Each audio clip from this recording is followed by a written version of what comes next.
All right, troops.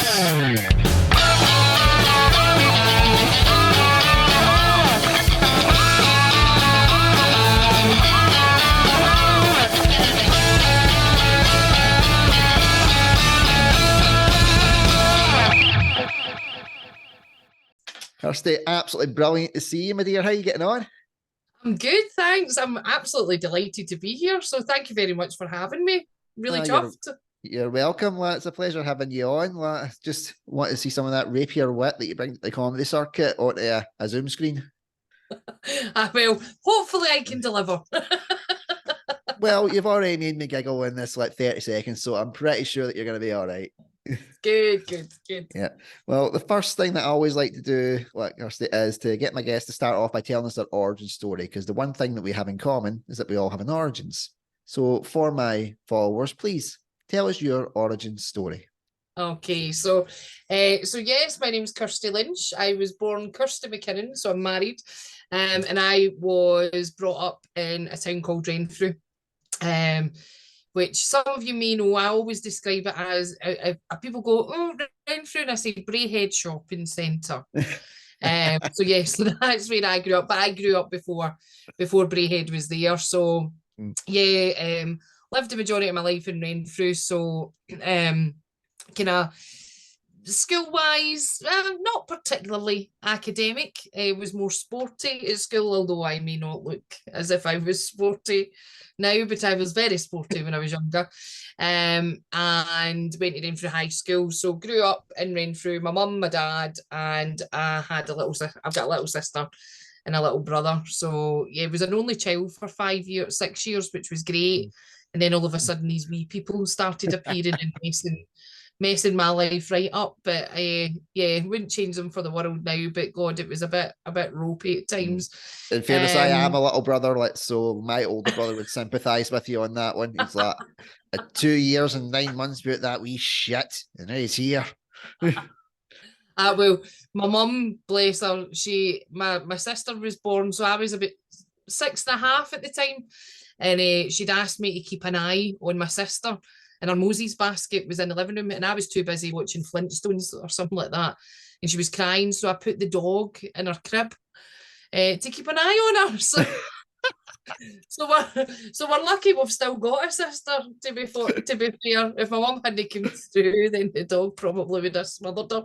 But I mean, she was interrupting with my Flintstones viewing, so it had to be done. Well, of course. I think I would have thrown my brother under a bus if he interrupted Thomas the Tank Engine. Tell you honestly, it was a nightmare.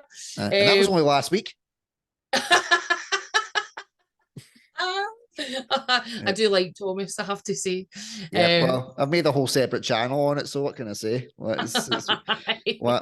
They want to hear me talk about anthropomorphized steam engines, and I'm more than happy to deliver that. I think you and Sheldon have got something in common. Oh yeah. No, he knows all about actual trains. I know more about the ones with faces that talk to people. And there is no better type. No, definitely. Well, so I've got to ask the burning question: what was before Braehead Shopping Centre? Well, before Braehead Shopping Centre was a place called the Sheepy Park. And it was just waste ground. That is where I spent many of my Friday and Saturday nights as a young teenager, trying to hide from what I called the two P's, which was the police and the parents, because I was getting up to stuff I shouldn't have been getting up to. And yeah, so the Sheepy Park, but there was never any sheep, but it was known for where some local cows hung out, if you know what I mean. But that was the thing. I know both versions because I know your stand-up set as well. But that is the thing with the cows. It was never the girls that called them to account. It was always the boys, and the majority of the time, it was usually the boys that never weren't seen any action that were thrown out. That basically summed up my entire group of friends that I hung out with. There was a few in our school, but so that was what it was before. So it was just massive wasteland. It was crazy. But before that, it was the shipyards. Right. So there was a big, so lots of kind of shipyards. So Renfrew was known, the Renfrew ferry would go over to the kind of shipyards and stuff like that. So it was quite a big docking. So where a lot of the kind of shipyard workers, so a lot of the shipyard workers used to go across in the ferry to Clydebank for all the shipyards. So yeah, so that was what was there before. Wow. Well, so I've got to ask, like, what got you into the stand-up comedy side? I mean, you're funny as fuck, which is thank you. which is like my professional grading system. It's like funny as fuck, ginger guy. I'll take that. My dad's a ginger as well, actually, so he will be proud that I am on this show. Yes, definitely. Like, he'll be proud that like I've actually made an empire based on being ginger. I love it, love it, love it, love it. You got to own your disabilities. That's what I say. So how did the comedy come about?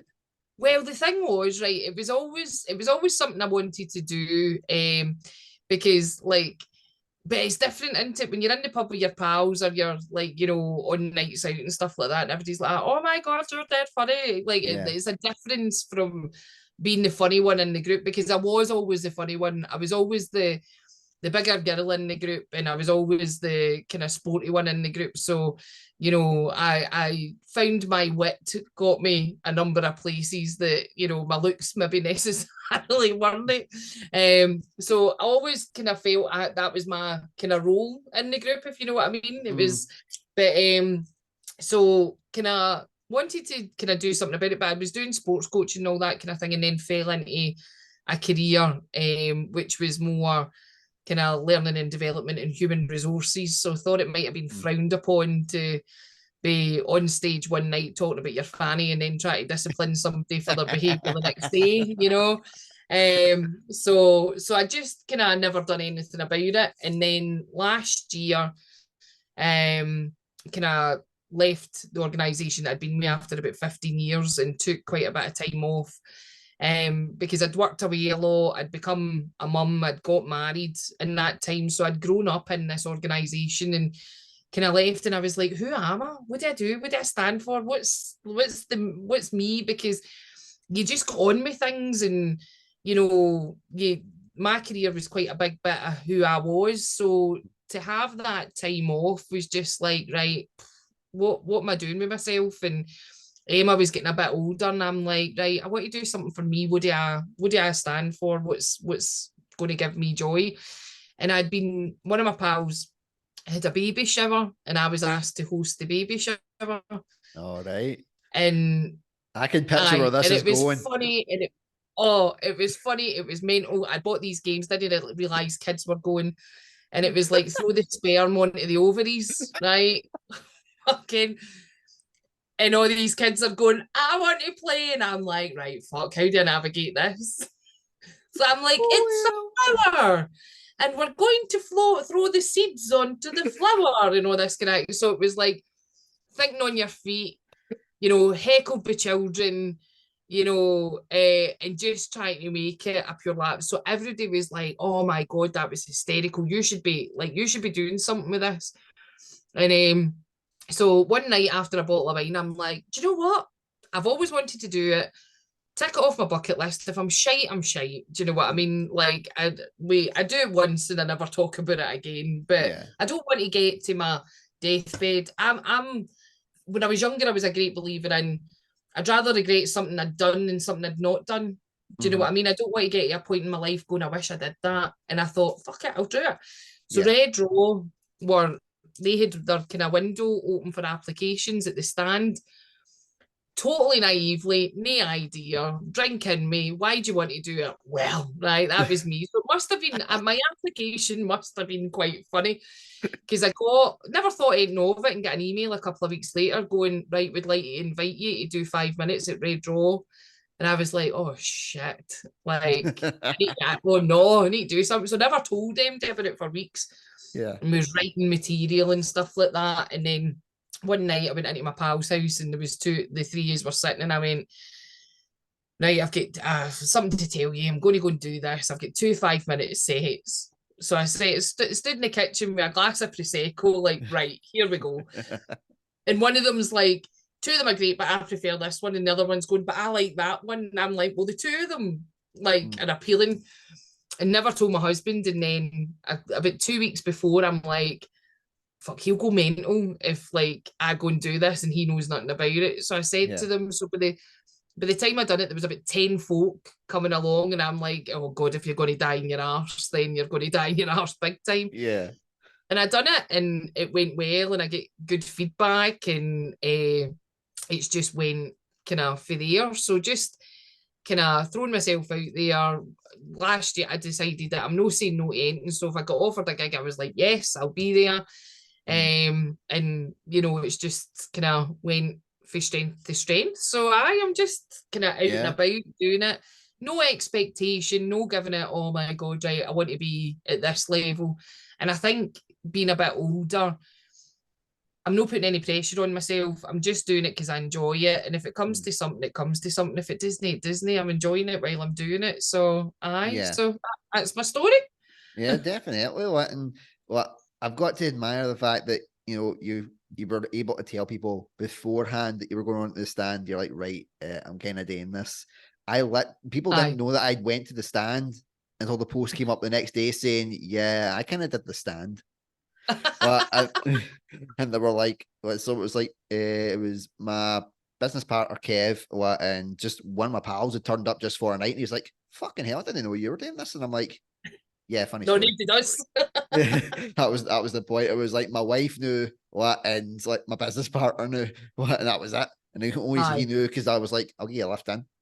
aye, aye. So I was going in on my own, but I was absolutely, I don't know about you, but I was bricking it the first Oh, time. completely.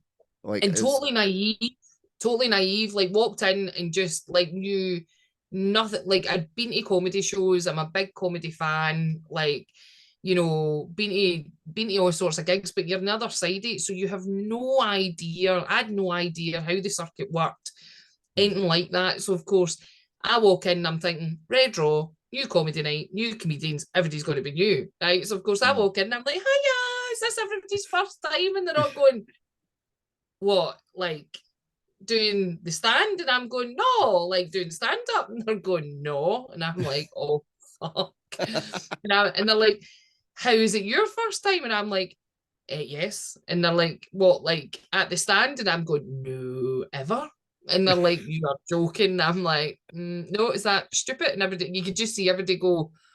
And I'm like, oh, fuck, mm, what have I done? What have I done? So yeah, I totally bricking it, like, just like, and I think the thing was that it was just you you get reactions for your pals and stuff, but it's different when you're doing it to folk you don't know and all that mhm, kind of stuff. So it was just like pretty prepared to die on Mars. yeah. So what did those comedians say after you done your set? um a few of them had come up and went, that was really good actually. Like that was quite I was quite surprised by that. Yeah, You know, so yeah, positive, and like loads of them, there was a few of them that were really, really supportive and helpful and going, right, you want to go into this Facebook group, you want to get onto this community, this is how you'll find out about stuff. So I mean, I was totally blind getting into it, and you know, there was a few of them that were just super helpful and really yeah, like people to this day that I still connect with, and they still check in and see how things are going and mhm, all that kind of stuff. So yeah, like a number of them really, really supportive, which was great. yeah. And I think it actually helped you going in blind because like Aye, when I went in, like I knew I knew the gist, I knew the setup. Like I knew I was going in first time, hit it on. I knew there'd be other people there that would be like, I have done this before, or I've been here, I've been there, and I was like, I was more like paralyzed by knowing too much. yeah, Like I went on, and I was like, holy fuck. aye, But the comedian before me had inadvertently set me up to win because he yeah, went on and he was slating identical twins. And you know that uh-huh. I've got identical twin boys, which I talk about in my set. uh-huh. Uh-huh. So he was talking about like how his nightmare was winding up in a three-way with the Proclaimers. And stuff like that. So I just walked on and what said, like this is a night off for me because normally I'm looking after my identical twin 4-year-old boys. The place erupted for a minute of my 5-minute set.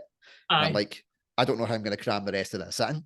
Aye, exactly. And that was the thing, because it was like this the sound guy, that's the other thing about doing the stand into it. It's like you have 5 minutes, you will get gonged off. And in the Yes. email the first time it says, look, you've got 5 minutes, but if you go over a wee bit, it's okay, but don't.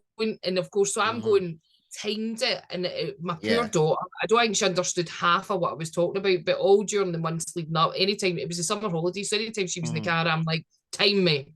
Yeah. And she's like, 5 minutes, 15 seconds, and I'm going, oh, close enough. So then the sound guy's Yeah. like, 5 minutes, music comes on, and I'm going, oh shit.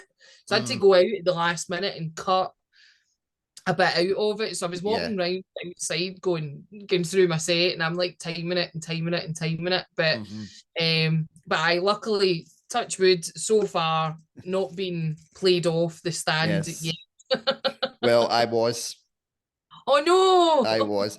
But the worst part was I finished my set bang on when he hit that gong. Oh But man. it was literally the last joke, and then Aye. the music hit. Well, so I wasn't bothered because I was like, well, that was the last joke. Perfect timing. I took my Aye. bow, said goodnight, off I went. The host felt sorry for me and tried to cover the tracks. Well, he Aye. went on and he was like, look, I don't think Andy was shit. And I'm pretty sure none of you guys did. It's just we have times we've got to stick to. He just hit his time. Yeah. But it killed the momentum dead in its arse. Aye. And at that point, like all the communities that I was with, it was like fucking pariah territory. I was like, Oh. they went from going well done to not even looking at you. I was like, oh fuck. To the point where it was like the sound guy actually, because he was a fellow ginger. Yeah. He I know came him. up. He's lovely. Yeah, he's brilliant. He was just like, he came up. Aye. He was like, I'm so sorry. He was like, I didn't want to do that to one of my own. And I'm like, it's cool. It's fine. You literally did it bang on as I finished. Yeah. So did you ask for feedback or did you get feedback sent to you? I had asked for feedback, and I always ask for feedback. Yeah, for me, I think it's I've found it quite useful. And I went, my first was a 5, and then I get invited back on the 3rd of January and went straight into a 10. So I've been quite lucky, touch wood, that I've been doing kind of 10 since. Yeah. So I've done Edinburgh and I've done Glasgow. So, but I've found the feedback quite helpful in terms of me personally. So yeah. So I always ask for it. Yeah. Again, I went against the grain and I never asked. Yeah. Well, because I just thought, you know what? It was the same mentality as you. I was like, I wanted to say that I've done the stand. I don't care if I come back. I don't care if I'm asked back. I just want to say I've done it. But ticked it off and just kind of, I basically, like, I 8-miled it. At the end of 8 mile, he just grabs his stuff and just walks off after he's won. And it was like, that was me. I just basically grabbed my car. It was me, it was my car keys. Like, see it. Aye. Off ski. Aye. Off I scale know with it's that one. interesting though. It is interesting because I think that I think some people have had, kind of good experience, and some people are like, I don't ask for feedback because I know myself how it went. I think because I was so new, I was like, I just don't know what people are looking for. I don't know what's good, what's not. I know what I like, and I know what my preferences are. But I just think for me, getting some feedback from an established kind of group or organisation, I found it quite helpful just in terms of, is this something I'm going to do again or is it not? Yeah. Well, since then, like, you've went from strength to strength, like, especially like you were doing a run at the Fringe like this year. I was part of a kind of compilation show, so I've been really lucky. I've worked with some great people, so like, people have been dead supportive. So I've done a couple of kind of appearances on other people's shows. Me and Jimmy did. Like Jimmy was great. He asked me to be part of 3 out of 4 twats this year, so that was mental. So a couple of months before the Fringe, I had like four appearances, and I thought, first year, I'll take it. Like, that's really, really good. Ended up with 38. So I did like kind of just people that I've met, and they'd asked me to do their shows and stuff like that. And Jimmy and I did every Thursday, Friday, Saturday, Sunday night of the run of the Fringe. And it was a late show. It was at 11:30 at night. And we thought, I was kind of thinking, God, I don't know how many we're going to get, but we done really well. And we had some great kind of folk on the show, some great guest hosts on the show. And the majority of the nights we had full rooms or kind of like, almost full rooms. So I thought, God, 11:30 at night, how busy is it going to be? But it was pretty busy, and it was great. So feedback was brilliant, and it was knackering. I needed my husband and my daughter, God, they were just like, right, she's just missing for this month pretty much. So the support that I've had at home and stuff like that has been brilliant, because I wouldn't have been able to do it if that, but wasn't, again, not my intention to do anything, and it ended up really busy. And then there's a group of girls that I've met that have been absolutely brilliant. So Yvonne, Tia, Amanda Hersey, Molly, Von Hughes. We've been doing so we seen the Women in Comedy Festival Manchester was getting advertised. And I just reached out to them and I'm like, look, fancy doing something? And they're like, aye, actually, let's do something. So we put on a show for the Women in Comedy Festival in Manchester called Giggles from Glasgow. So we were down there 2 weeks ago. It was brilliant. It was mental. It was a great experience. So we did some work in progress. We've done a few of them for the Fringe as well. And we did a couple. But we think we're taking it to Leicester as well, and we're just looking at dates for the Glasgow Comedy Festival as well. So I think this is something that I think it's something that has maybe got legs, and I think it'll be good in terms of, because again, people are flying, they're doing their own thing as well. But if this is something that we can do together, and then what I'm kind of thinking is it would be great maybe to do extended versions of it, and with some of the newer female acts coming in, or femme acts coming through in Glasgow and the Scottish comedy circuit in years to come, like just something that they can get on board with and give them exposure and support. And so it's been lovely. It's been really, really good. I've really enjoyed it, and something that I'm quite passionate about, and just loving, being able to work with other female comics as well. So it's been good. Yeah, and that's great as well, because especially from a guy kind of looking, I know, and I always feel like the female side of comics is very underrepresented or underrepresented. Like, my grammar, pure shocking, by the way. But do you feel like that's like the case, or do you think that it's getting better, as a newbie coming into the scene? See, I think it's interesting because there's I've found there's groups of males that are dead supportive, and really helpful and all that kind of stuff. I think that there's often I do find that you're the only female on the lineup. And sometimes when you look at bills that are coming on, it's all males and stuff like that. So so I do think I can't speak for what it's like previously. I used to work in the media industry, and again, working with females that had been in the industry for quite a long time, some of the experiences that they had were quite negative.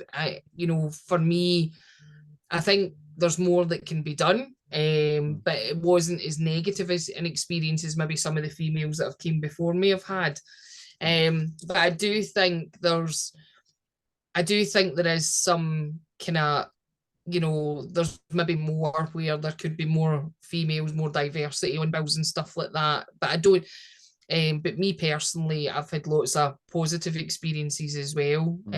So I think there's always more that can be done in terms of diversity on bills. But I don't think comedy is the only industry that's faced with that. I think there are many industries where that's still kind of white middle-aged men, dominated. But I have to say the experiences that I've had There's been great people that have been a real champion of me and supporting me, and they are of the white middle-aged male category. So, Yep. so for me, Literally speaking to one of them right now. female, but no, but I definitely think that there's. I can't say what it's been like before. I think there are still some negativity that exists, and I don't. A lot of the time, I don't think it's intentional. Do you know what I mean? I think it's just maybe comments that are made that actually you're like, hold on a minute, like, would you say that to a guy? You know, but I don't think a lot of it's intentional. I do think there is some where it is quite intentional, but it's probably less than what it's been previously. Yeah, I always find that I always used to wind my wife up about this, like saying that I was more a feminist than she was. Because every time I would be like going, hold on, that isn't right, and what obviously backing up the girls more than I'd back up the guys. Aye. Because I just always feel like that. I'm like, as like when you say, would you say that to like a guy? Would you say that to a girl? I mean, you know me, my filter kind of like up sticks and left about like probably 30, 40 years ago. So it just went, no, like, I would just say the same to everybody, and Aye. that's just the way it looks at it. It was when it was the And whole that's like, the thing. I think it's just raising. I think it's just raising kind of awareness about it. Like, so I worked, as I say, I was HR, so a lot of the time I was working with kind of male editors and just educating them and saying, look, and it's unconscious bias. Do you know what I mean? Necessarily. A lot of people don't necessarily mean it, or it's just their experiences and stuff like that, or their lack of awareness. So, yeah, like, I work a lot with editors to say, like, you can't ask a female this question in an interview because you wouldn't ask a male. I mean, I was interviewed once and it was years ago, and it was do you have a partner? And I'm like, what's that got to do with this interview? And they're like, no, no, aye, no, it's just you're at that age. Are you planning and settling down, starting a family potentially? And I'm going, well, you wouldn't ask a man that. yeah, And like, I went for interviews before where like I've kind of been asked, so obviously there's lots of travel involved with this job. How will you deal with childcare? mm-hmm. Again, you wouldn't ask a man that question. Do you know what I mean?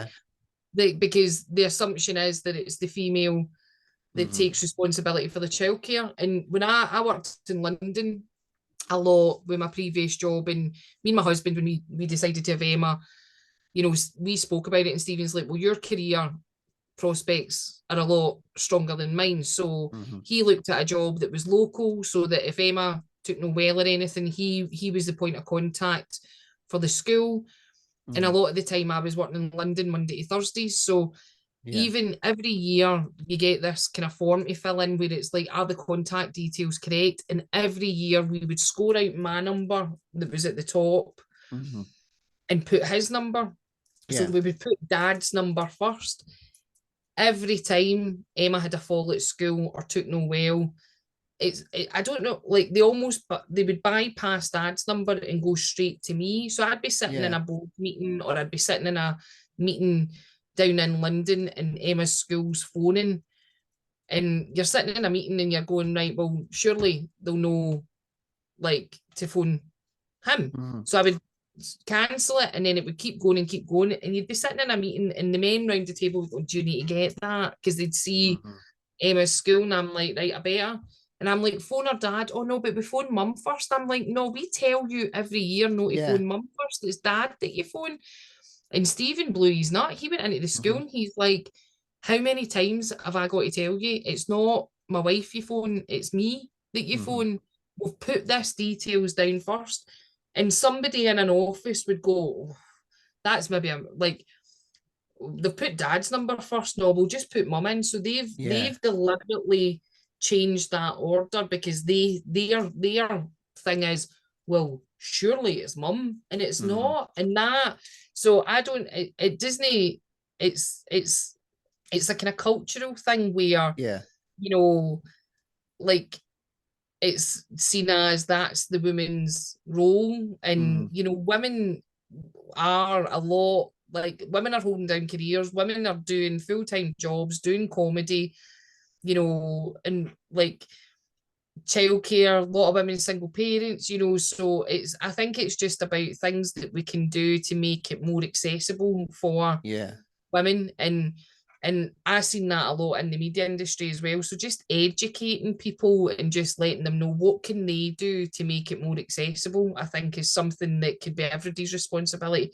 And I don't think it's just about females. I think it's about every kind of strand of diversity, and how can we be more inclusive and making it kind of a conscious effort rather than, you know, because a lot of the time it doesn't come from a deliberate or a malice place. It's Yeah. just, you know, this show doesn't start at that time. You know, you've got a female on the bill. The female's maybe having to travel herself and all that kind of stuff. You know, if you've got kind of, you know, even kind of like one of the acts that I know really, really well is a drag act. And what they were saying was that they've felt a shift when they're traveling now and stuff. So they would travel in full drag outfit, and just there's just feels a bit of a change. So like they maybe just don't feel as safe to do that. So is there a Yeah. place where they can get ready and all that kind of stuff? So I just think about just making it accessible, making it as safe as we can and as supportive as we can for everybody, so that everybody feels that they can, you know, be part of it and do their best work when they're on stage. Yeah, Yeah. that's my view. Something, No. as you can tell, quite passionate about because I've came to that different industry. No, of course. And reason I kind of wanted to ask as well is, like, I experienced it, but the reverse on my side. Like, I worked in the financial sector for 5 years, and when the kids came, like, Yeah, it was expected of me to always be at my job full time. I only got the 2 week. exactly. I only got paternity leave for 2 weeks, which I was Yeah, very lucky to get the 2 weeks in general. But now they're starting to push to give it this, equal. And I always thought, exactly. what you're what when I was like, and I was always up front. Want to be a modern dad. Like, I want to be completely in with my Yeah, kids. Like, they're twins. It's a 50-50 split, legit, exactly. literally splitting Yeah. them down the middle. I was not getting to lie in. Uh-huh. Well, Alison dealt with the kids at night. I was up with her. I was doing everything. Like, Yeah. I took equal share of everything. And Yeah. I argued this point constantly at my work. And it was always, well, you're the dad. That's what you've got to do. And I'm like, no, that's not right either. No, It, and do you know it's interesting because one of the things that, like, I worked a lot around kind of, you know, looking at the diversity split across different levels within the organization. So, you know, females being underrepresented, looking at, you know, females progressed up to a certain level and then they drop off. Why was that? You know, but then also looking at, well, how, like, you know, for males as well. So one of the things that really resonated with me was, um, there was a fee in finance, interestingly, there was a female that took over a team. And one of her team, who was a male, had said, look, I want to make a flexible working request, you know, because I want to be able to I want to work 4 days a week so that I can do the school run on a Friday and I can do this and I can do that. And she's like, well, how old are your kids? And he's like, you know, older. Like, I think they were 9 and 11. And she says, and that, is this a new thing? And he says, no, I've wanted to do it for years, but I didn't feel I could go to my previous male boss yeah. and ask for that flexibility. I think as a female, you understand it better. And it was just dead interesting that by even having more females in senior leadership positions, or more diverse individuals in senior leadership and, you know, positions, then naturally people felt more comfortable in being able to ask for that flexibility, because but they didn't when it was males, because of what you're talking about. It's like, well, you know, if a male would phone in and say, well, look, the kids are sick, well, what's your wife doing? You know, Yeah. and it's that actually, well, no, we are equal. Yeah, Um, definitely. so one of the things that I found really interesting was, like, a girl I worked with, her husband had a kind of engineering background, and she took half the maternity leave and he took the other half of it. So she came back earlier. So, but her maternity leave was split between her and her husband. And I thought, you know, that's great that other organisations who are deemed quite male dominated, you know, engineering, manual background, they seem to be more inclusive than some of your more corporate organizations, because there was this, you know, bias that exists. So I totally appreciate that experience for you, and it's crap. It shouldn't be that way. Yeah. Well, we are starting to come up on time. I mean, we could talk Sorry. about this constantly. We could, we'll hopefully get a part 2 so we can talk about it a bit more, because it's a fascinating discussion. The one thing that I want to ask you, that I ask all my guests, is if you could give one piece of advice to anybody that's struggling with mental health at this point in time, what would that piece of advice be, and why? I think it would be about, find somebody you feel comfortable enough talking to. Just talk about how you're feeling, because a lot of the time, you know, particularly with the background that I've got in kind of human resources and stuff like that, and a lot of the work that I done was around kind of well-being, and raising awareness and understanding of, you know, different people's different situations. Different, like, people will deal differently with situations. But I think the big thing for me is talk, because you're not alone. You know, have a conversation, because one of the things that I've found is that the more that people talk about it, the more they find out that they're not alone. You know, is you know, I'll a lot of the time reach out to friends and go like, "How are you?" You know, and you know something's no right. Do you know what I mean? And I'll be honest for you. I was like, "Oh, do I push it? Do I not push it?" But I think not being afraid is some to turn around and go, "No, but really, how are you?" You know, or lift the phone, or just check in. But I would, for me, it's about, you know, not everybody's comfortable speaking to everybody about it and being quite vocal about it, or being quite, you know, explicit about their mental health and how they're feeling.